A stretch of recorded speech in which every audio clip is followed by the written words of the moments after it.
예, 안녕하십니까. 저는 송은강입니다. 예, 안녕하십니까. IDG 벤처스 이hu입니다.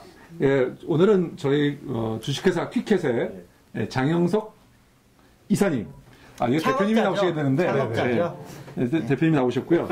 서비스 이름은 번개장터입니다. 오늘 제가 번자하고 퀵이 발음이 안 돼가지고 굉장히 어려운데요. 예, 저 장영석 이사님, 저 회사를 잠깐 소개를 잠깐 해주시죠. 네, 저희 번개장터를 서비스하고 있는 그 비즈니스 쪽 맡고 있는 마징가라고 합니다. 마징가, 예. 이름 대신 마징가라고 해드릴게요. 근데 우선 저희 번개장터 회사는요, 앱 하나 하고 있고요.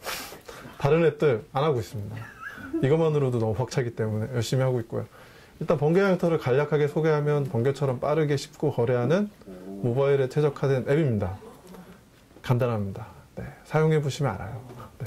지금 아이폰하고 안드로이드 다 지금 구동이 되는 거예요? 네, 웹까지 다 구동되고 있습니다. 웹까지? 네네. 예. 근데 번개장터에서는 뭐가 장터인가요? 예? 뭐가 장터라는 게 어떤 말씀이에요? 뭐가 거래되는 장터인가요? 예. 일단은 지금은 뭐든지 거래된다는 컨셉이고요. 근데 다만 그 중에서 이제 특화된 물품 같은 경우에는 뭐 의류나 이런 것들이 되게 여성 사용자 비율이 높기 때문에 그러니까 의류가 굉장히 많이 잘 되고 주로 있습니다. 중고 물품들이 거래되는 네. 거고 신상도 조금씩 올라오는 것 같은데요. 신상의 비율이 약 36% 정도. 36%? 네네. 네, 맞습니다. 어떻게 신상 비율이 올라가는 추세인가요? 네, 올라가는 추세입니다. 업자들이 먼저 알아요. 전체 규모를 좀 얘기해 주시면. 전체 규모라는 거는 어떤 말씀이신가요? 회원수나 뭐 있으실 거잖아요. 회원수는 정말 눈꽃만큼 있는데요. 약 그 물품과 쇼핑을 좋아하는 사람의 약 7만 명 정도가 이미 모여 있습니다. 모여 있고 몇 개월 서비스 했는데 저희는 지금 약 11개월에서 1년 정도 서비스가 되고 있습니다. 모바일 서비스에서 11개월, 12개월 서비스 했는데 진짜 눈꽃만큼인데요. 네. 네.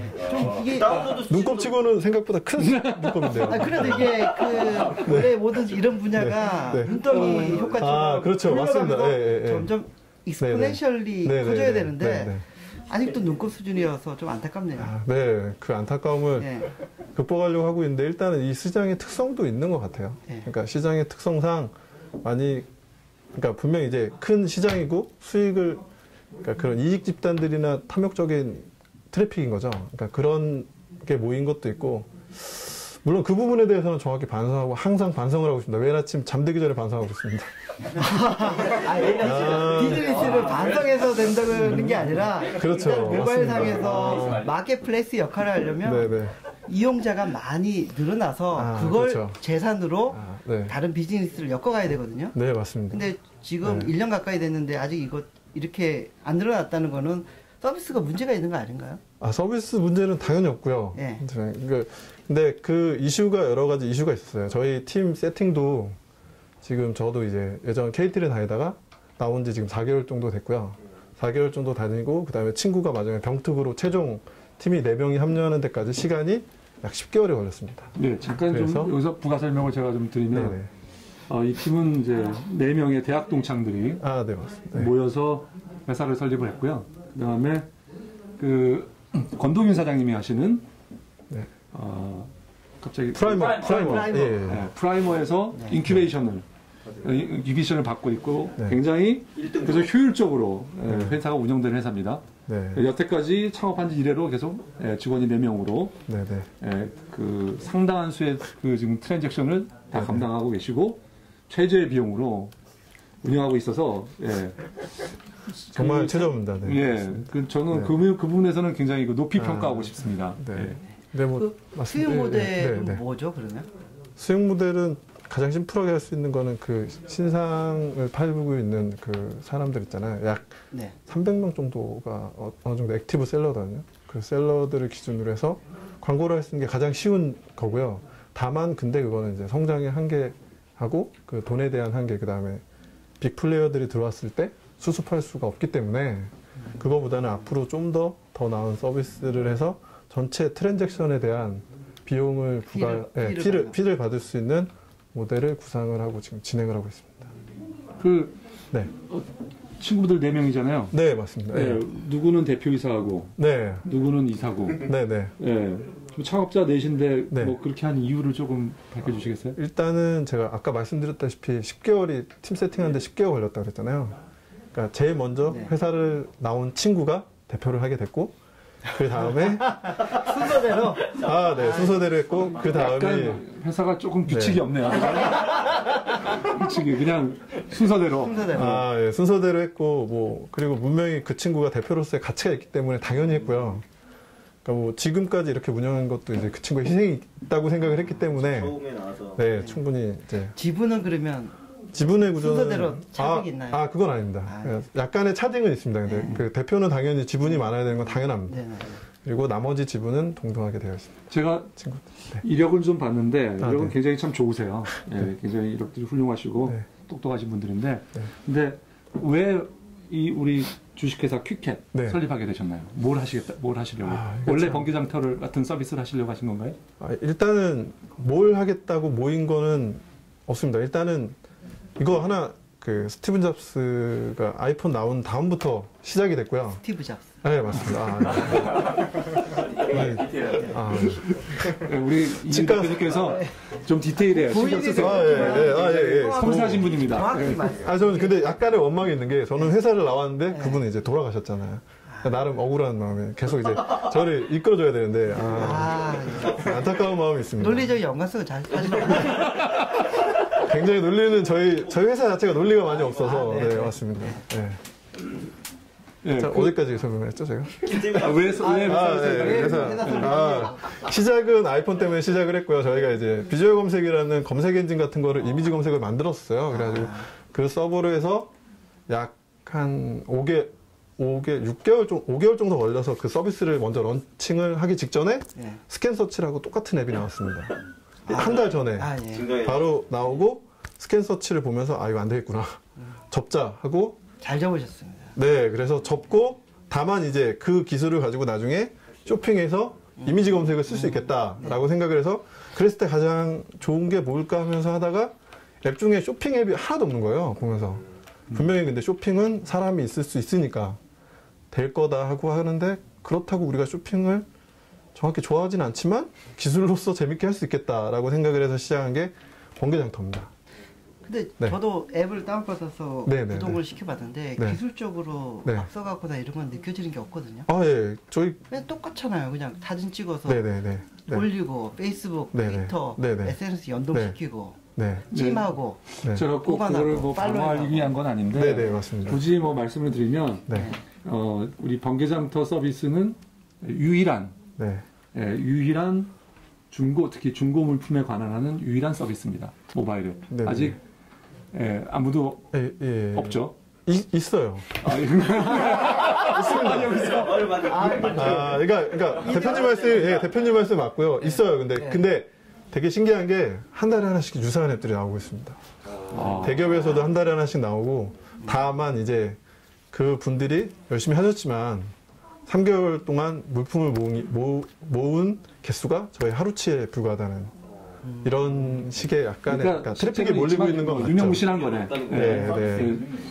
그러면 1, 2등 격차가 어느 정도 안다고 봐야 되나요? 지금 저희가 이제 회원수나 뭐 트래픽이나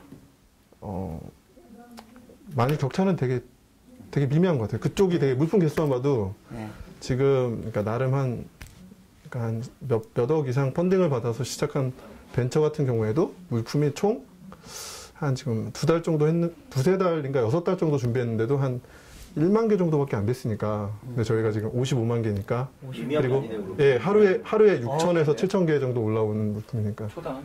저희가 격차는 엄청나네요. 그런 건 있습니다. 그리고 저희는 이제 서비스를 저희도 이제 그거 생각을 되게 많이 했어요. 그러니까 1년밖에 우리가 아직 팀 세팅이 얼마 안 됐지만 왜 이렇게 서비스가 증가가 안 할까라는 생각을 많이 했는데 그 증가가 안 한 사이에서 매니아층이라는 게 계속 생기더라고요. 커뮤니티적 특성 때문에. 그래서 이런 것들이 다른 앱과 약간의 좀 차별성이 있지 않을까라고 생각을 합니다. 그래서 자원봉사자가 되게 많아요. 그러니까 앱이 어떤 게, 그러니까 저희가 4명밖에 없잖아요. 그러니까 이걸 운영해주겠다, 이걸 운영했다 좀 해서 이렇게 사람들이 몰려주고 있습니다. 도와주고. 제가 네네. 제 번개장터를 네. 써보기도 했고 그런 입장에서 네. 설명을 더 드리면 저기 이사님께서 아직 다 분행을 설명을 안 하셔서 아까 말씀하신 것처럼 이용자가 많지 않은 이유는 아까 네. 세팅하는 데 걸린 시간과 그 다음에 마케팅을 번개장터에서 직접적으로 진행한 적이 한 번도 없습니다. 그럼에도 불구하고 번개장터 앱이 네. 애플 본사의 그 픽업을 받아서 애플 추천 리스트 앱에 올라가 있었고요. 그게 유일한 마케팅이었고 그걸 가지고 리니어하게 그냥 증가하는 정도였고 그렇기 때문에 지금 모여있는 유저들은 양은 많지 않지만 순수하게 적극적 의지를 가지고 모인 사람들이라 그 사람들이 이제 물어봐주고 하기 때문에 일 단위로 늘어나는 폭은 크게 늘어난 상태고요. 그 다음에 최근에 모바일 쪽에 1개월 정도 집중 마케팅을 한번 했는데 그렇게 했더니 서비스 총량이 모두 다 지표가 2배 이상으로 성장을 했어요. 그때 들어간 돈이 큰 돈일 수도 있지만 몇 천만 원 수준이었기 때문에 그런 관점에서 보면 이미 서비스에 대한 충분히 관심 있는 사람들이 모여있고 그 다음 서비스를 확장시켰을 때 늘어날 수 있다.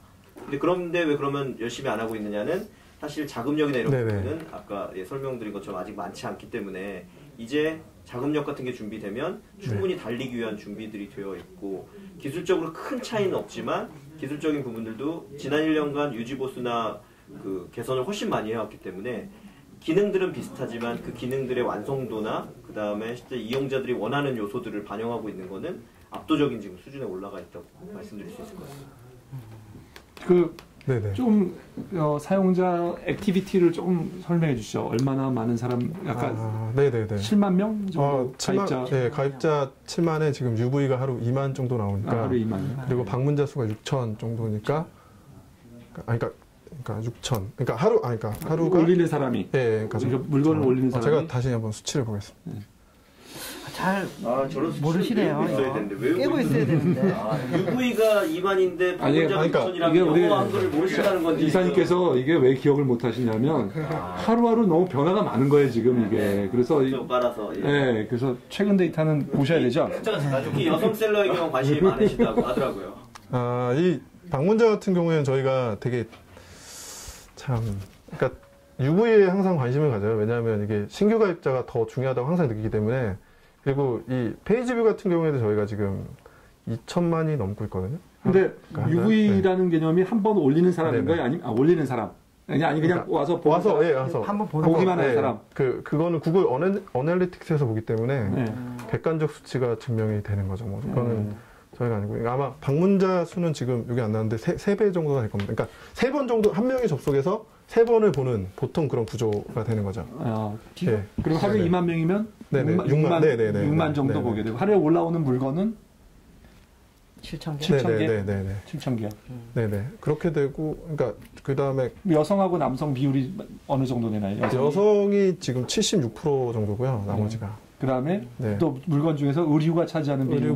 의류가 차지하는 비용이 지금 보면 저희가 한 30에서 40 정도. 3, 40. 네네네.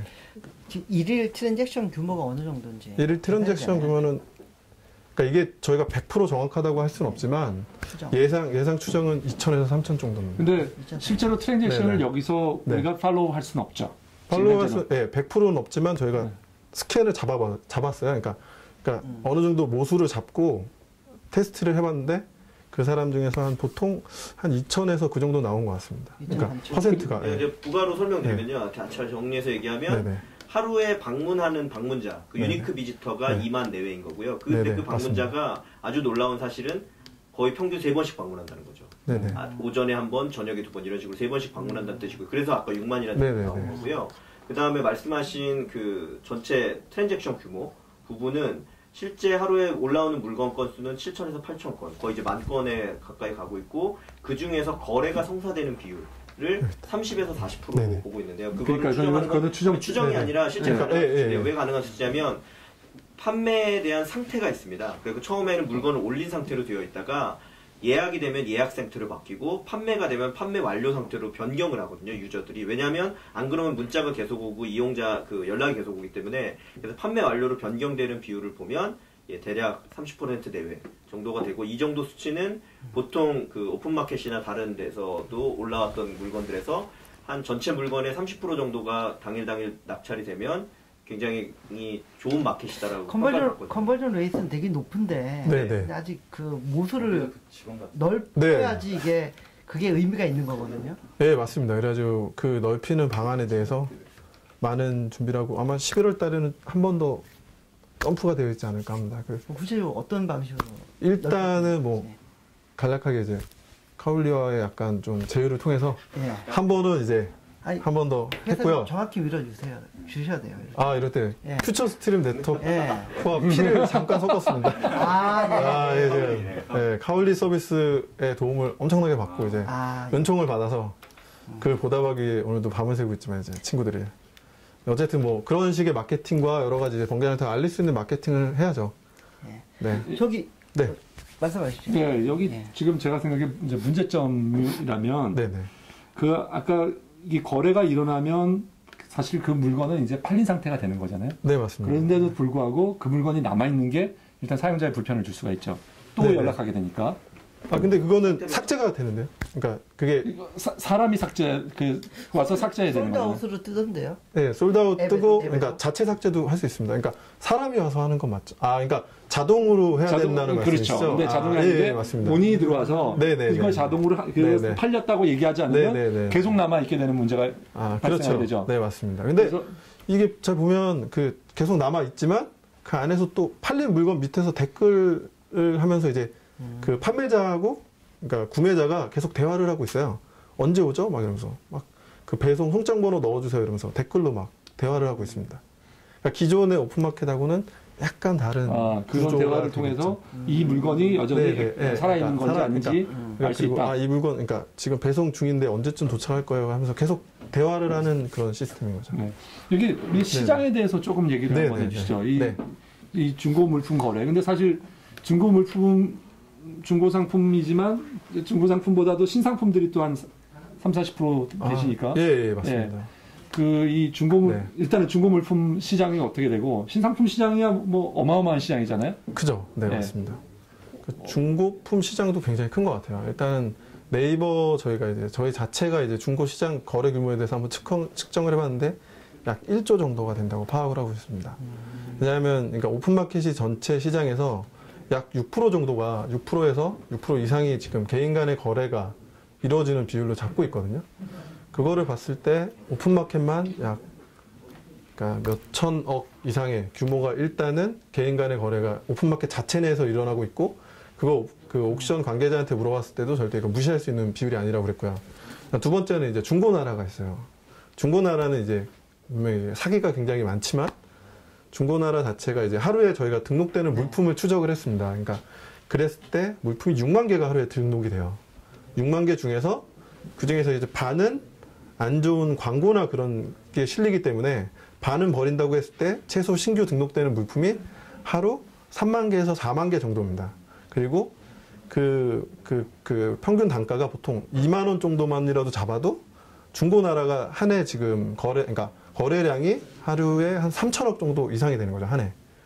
그거의 단가는 당연히 높아지면. 그러니까 전체 시장은 제가 보기에는 한 1조 정도가 되지 않을까 생각을 하고 있습니다, 전체. 그 중에서 어느 정도가 모바일로 일단 바뀔 수 있을 그런 가능성이 있는 건가요? 저희가 저희 현재 지금 그러니까 하루 물품 증가율과 여러 가지를 비교했을 때 저희가 진짜 전체 중고 상거래 규모를 추정했을 때 약 2% 정도를 번개장터 잡고 있거든요.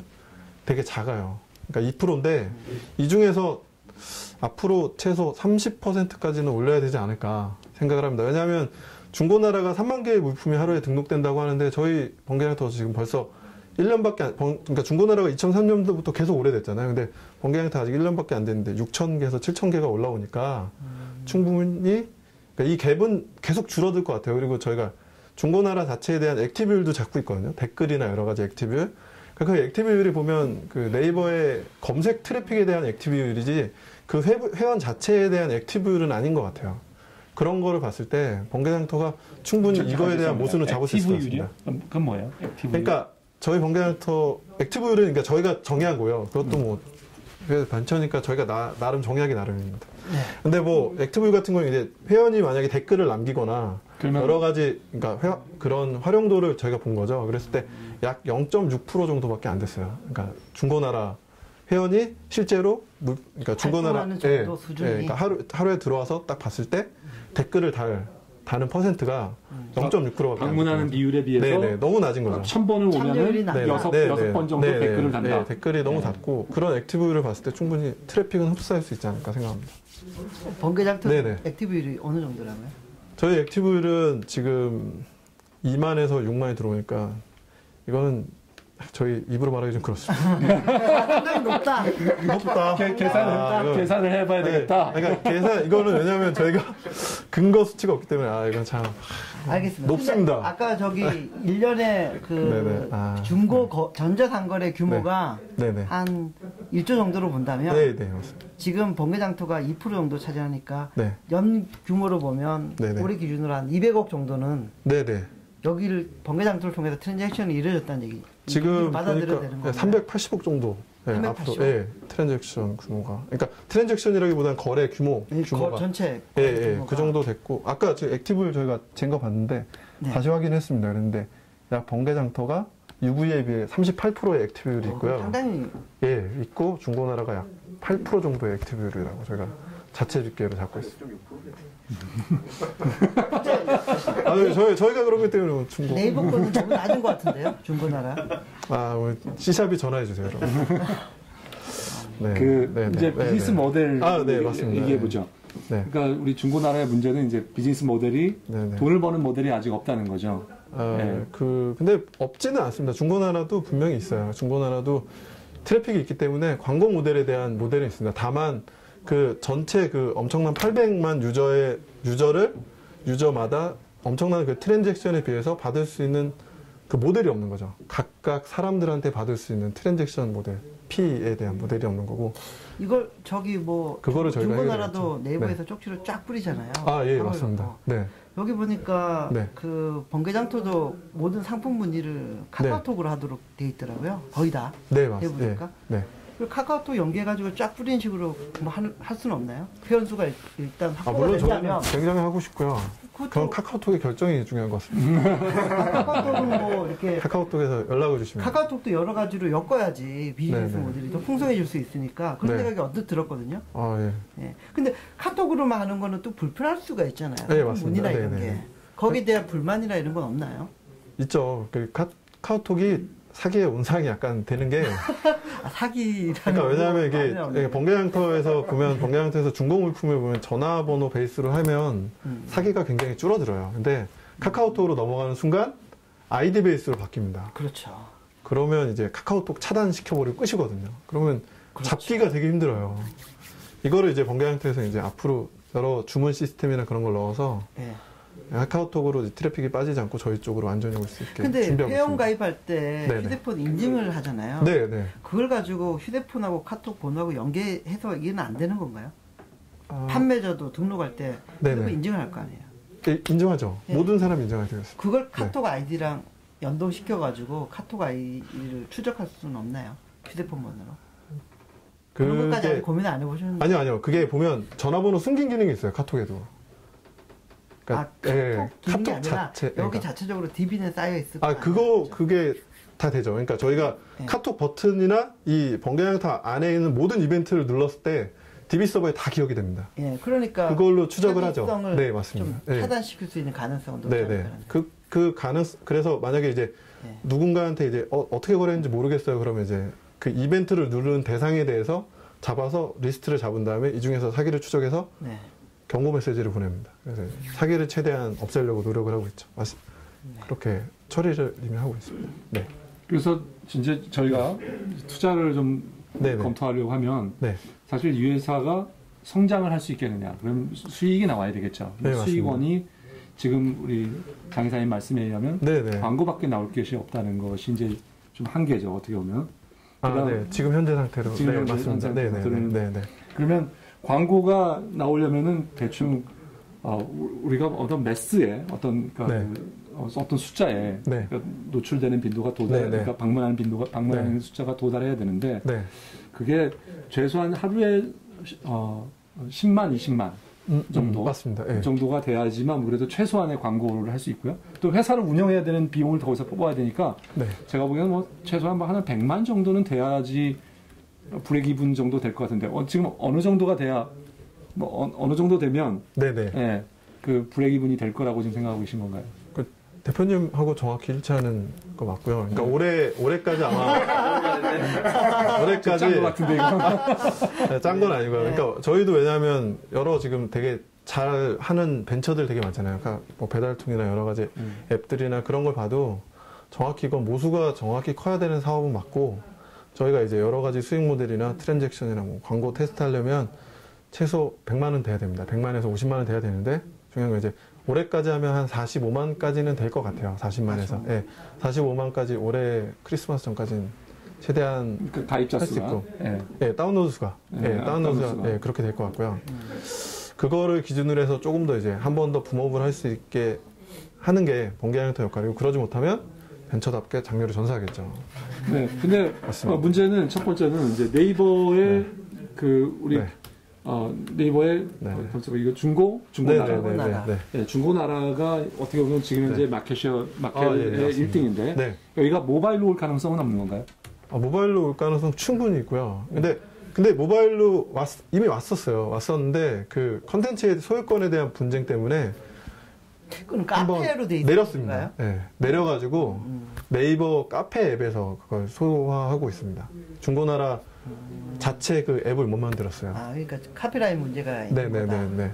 그리고 통신사에서 만들어졌어요. 그 모바일 중고나라 앱을 네이버가 만들어준 게 아니라. 또 두 번째 문제는 제가 생각하기에 문제는 이 서비스, 그 중고 물품이라는 게 처음에 옥션이 사실 이거를 지향했었잖아요. 옥션이 처음에 만들 때부터 중고 거래를 활성화했는데 결국은 중고로 가지 않고 결국 신상품들을 올라가는. 그래서 옥션에 가가지고 사실 중고 물품 찾는 끼는 하늘의 별 따기입니다. G마켓 거의 불가능하거든요.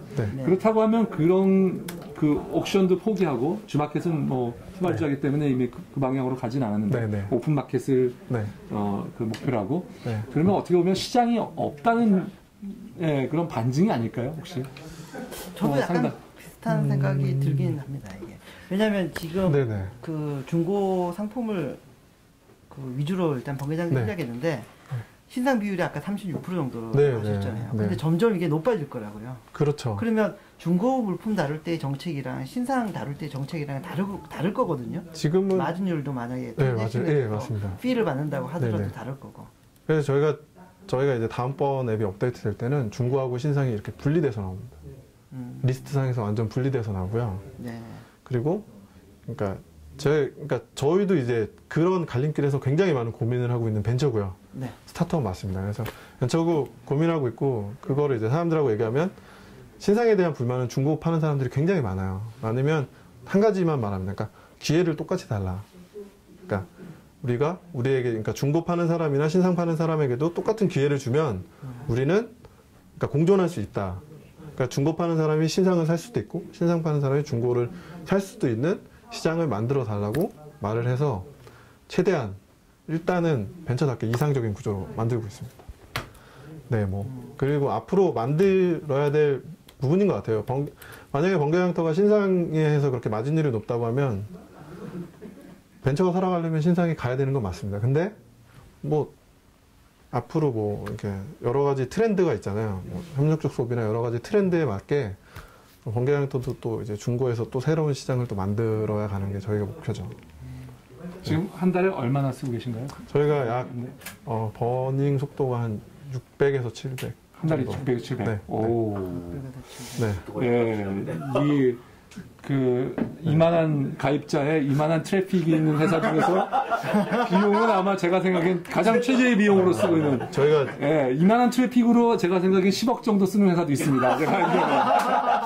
그렇죠. 야, 600만 원. 이거 계속 그냥 이 상태로 일단요. 근데 앞으로는 좀 더 줄어들 거예요. 이 비용이.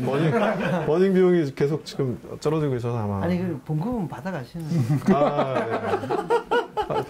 깜짝 놀란 게 가끔 이제 결혼식장을 가면 결혼식장에 그 축의금이 제 봉급의 10분의 1에 나갑니다.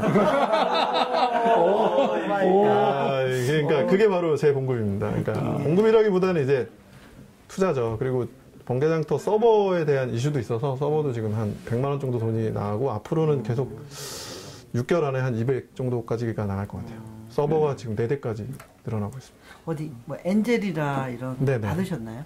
아직 엔젤은 정말 초기 엔젤, 원래 엔젤로 그 프라이머 쪽에서 한번 투자를 한번 받았고요. 네네. 나머지 엔젤은 지금 전혀 받지 않았습니다. 제 퇴직금을 받아요. 퇴직금. 네. 이미, 네. 이 대표님 뭐 좀 정리를 해주시죠. 네, 그리고 정리를 하는 모드로. 네. 네. 예, 번개장터는 그 1년 전쯤에 그 모바일 상에서 중고 거래를 그 중심으로 일단 시작한 모바일 앱이고요. 그 생각보다 좀 정체되어 왔어요. 뭐 그 동안에 팀 셋업이나 이런 시간이 걸렸던 뭐 분명한 이유가 있었던 것 같고요. 그런데 이제 차근차근 그 액티브 유저들을 많이 확보해서 기반은 다져놓은 상태인 것 같습니다. 이제 여기에 이제 수익 모델을 좀 더 개발해서 넣고 그 액티브 유저들이 좀 모수가 좀 더 커지고 그러면 모바일 상에서 그 상당한 영향력을 발휘할 걸로 저는 보고 있습니다. 네. 벤처 캐피탈들이 항상 그 돈을 버는 회사에는 할 말이 없습니다. 네, 돈을 못 버는 회사에게는 할 말이 무지하게 많습니다. 그래서 오늘 제가 이 번개장터 퀴캣, 주식회사 퀴캣 보면서 느낀 거는 돈을 못 버니까 이 할 말은 굉장히 많은데 아무튼 그렇지만 첫 번째는 굉장히 좋은 그 인큐베이터에게 지도를 받고 있어서 상당히 제가 보기에는 보통 회사 같으면 이 정도 되면 그 규모를 늘리려고 굉장히 노력할 텐데 규모를 안 늘리고 차분하게 가고 있다는데 굉장히 좀 높은 점수를 주고 싶고요. 근데 단점은 이 수익이 정말 이게 우리가 투자를 하게 되면 상장이나 또는 어떤 수익이 어느 정도 이상이 나와야 되는데 그 수익이 나올 때까지 대체 얼마 정도를 기다려야 되느냐 또는 그 수익 모델이 정말 정책이 어떻게 되느냐 하는 데 대해서 아직은 우리가 가늠하기 어렵다는 게 좀 단점으로 생각됩니다. 그래서 이 대표님 뭐 굳이 점수를 내기면 별 5개 중에서 예, 저는 3개 반으로 하겠습니다. 예, 저는 별 3개로 하겠습니다. 예, 감사합니다. 예, 고맙습니다. 네. 고맙습니다.